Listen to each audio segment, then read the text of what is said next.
He's with the Sports Guys at Night. He's at stltoday.com, and he's with us every Monday. Good morning, Ben. Good morning, McGraw. How's it going? Hello from beautiful, warm Jupiter. Oh, so you go visit the guys down in Jupiter, but you won't go visit us in the studio. I see how it works. All right. Well, it's that's a good way of putting it, I suppose. Kind of a big deal. Let's just touch on the SEC tournament for a second. I want to not like Calipari, but I actually end up liking the guy.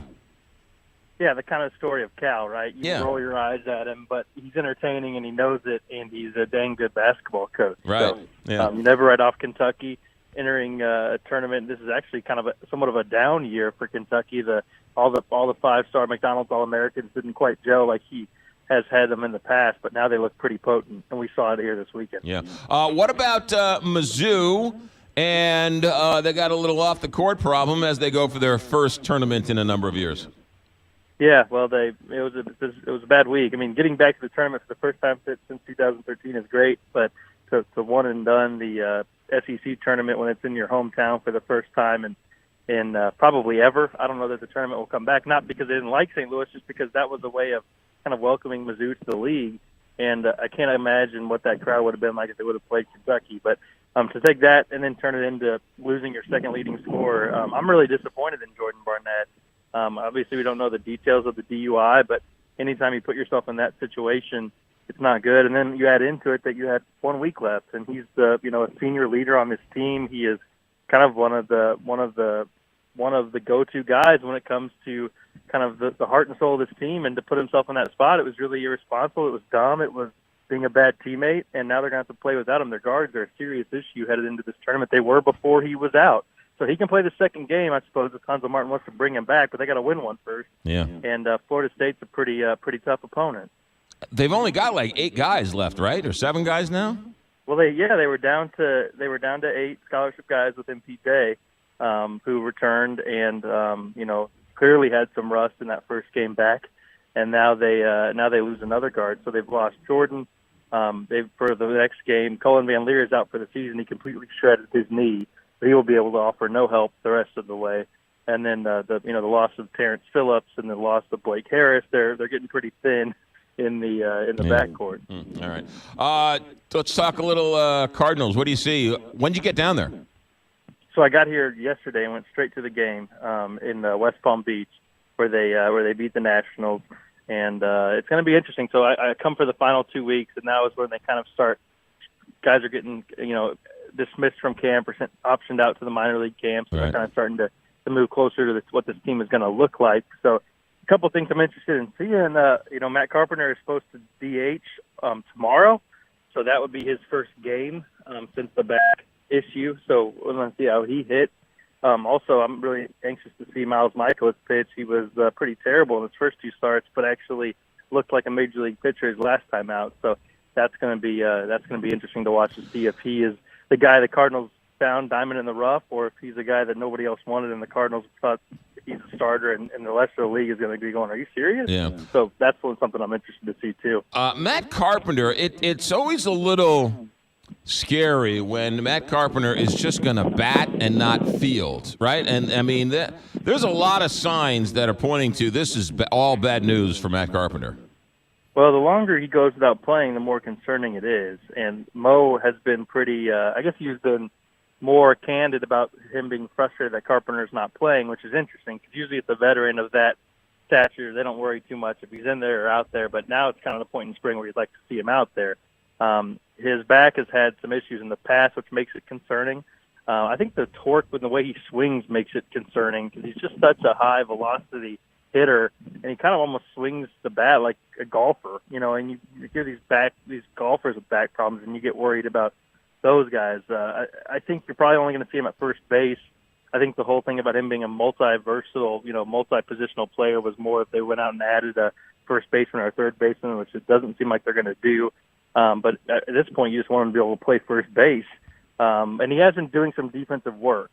But I think they're just kind of easing him in as the DH. If he does well with that, I don't think it'll be too long before we see him out in the field. Yeah, I mean, the back isn't swinging harder on the back than playing first base. Right, and I think that's why they're kind of easing into it here. He has been doing some fielding drills, so it's not like he's not fielding the position. Yeah. He's not doing it in a game. So I think if the hitting goes well, that's what they're most concerned about right now. Yeah. Then it won't be too long before you see him out in the field. But it is kind of, you're looking at your watch going, okay, is he gonna be able to hit the ground running here? Because that's what you want. You don't want a guy season starts and he's all of a sudden doing the things guys were doing 3 weeks ago in spring. You want him to be where he needs to be once the games begin to count. 2 weeks, as you said, before the home opener, 2 or 3 weeks, whatever it is. Still, there's a really good team of pitchers and or position players who are unsigned. What are we hearing about Arrieta and Lance Lynn and everybody else? Well, those guys are off the board now. So, Lance went to the Twins on a 1 year, $12 million deal. Oh, I missed that. And Okay.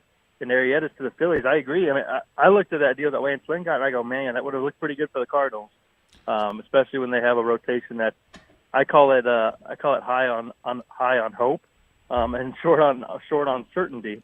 And when Lance Lynn turned down the qualifying offer from the Cardinals, which was I think it was 14 or 17 million, but it was more than he got paid to pitch this season, more than he's going to get paid to pitch this season.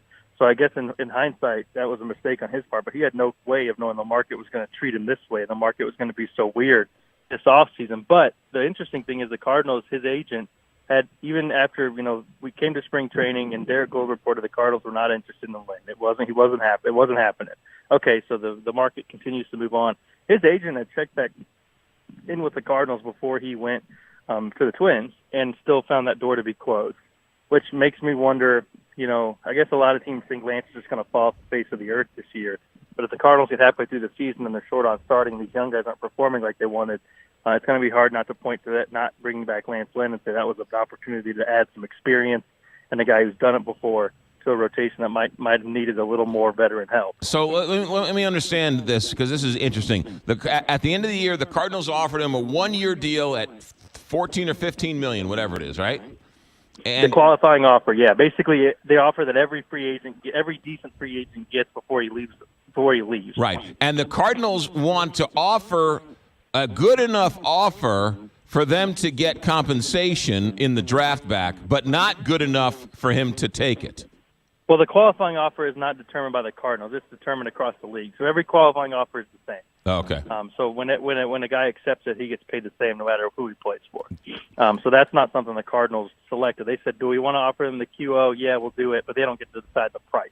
Gotcha. Now, sometimes very rarely you see a guy accept the QO. Like Colby Rasmus did it with the Astros. It was like a big deal the year before last. I don't think one player accepted a QO this past year. Which now there might be some guys who wish they did because the market just went crazy, and it was he gambled. Basically a standoff between the owners and the agents. So he gambled and now signed a 1 year deal for less money than he would have gotten if he would have stayed with the Cardinals. Correct. If he would have accepted the qualifying offer, but he's not the only one. Yeah, but it also goes to, like, the Mets were like, hey, we like Lance Lynn, but we don't want to give up our draft pick. So in a sense, the Cardinals are saying we'd much rather have a draft pick than Lance Lynn. Yeah, I mean, it's pretty clear that the Cardinals did not want a Lance Lynn return. It became more and more clear as this process played out. Why was that? Well, I mean, Lance is an interesting guy. He certainly he goes against the grain sometimes, but he's also been a very good pitcher for the Cardinals. I would say an underrated pitcher for the Cardinals. And when I look at this rotation, I see a lack of proven veteran quality innings, a lack of quality starts, a lot of unknown with young guys who are very talented. Don't get me wrong. I mean, I watched Weaver pitch amazing yesterday. I think he's going to be a stud this year. But what are we going to get from Alex Reyes, who's got coming back from the Tommy John? What are they going to get from a Jack Flaherty who's striking everybody out down here, but his ERA is pretty high too. I mean, you gamble when you put these young guys in major roles, and sometimes it's nice to have a guy who's been there and done that. The Cardinals didn't see it that way. Yeah, interesting stuff. All right, Ben Frederickson, enjoy your time down there. Make sure you get some of that grouper down there, and we'll talk to you. We'll talk to you soon. Thanks for checking.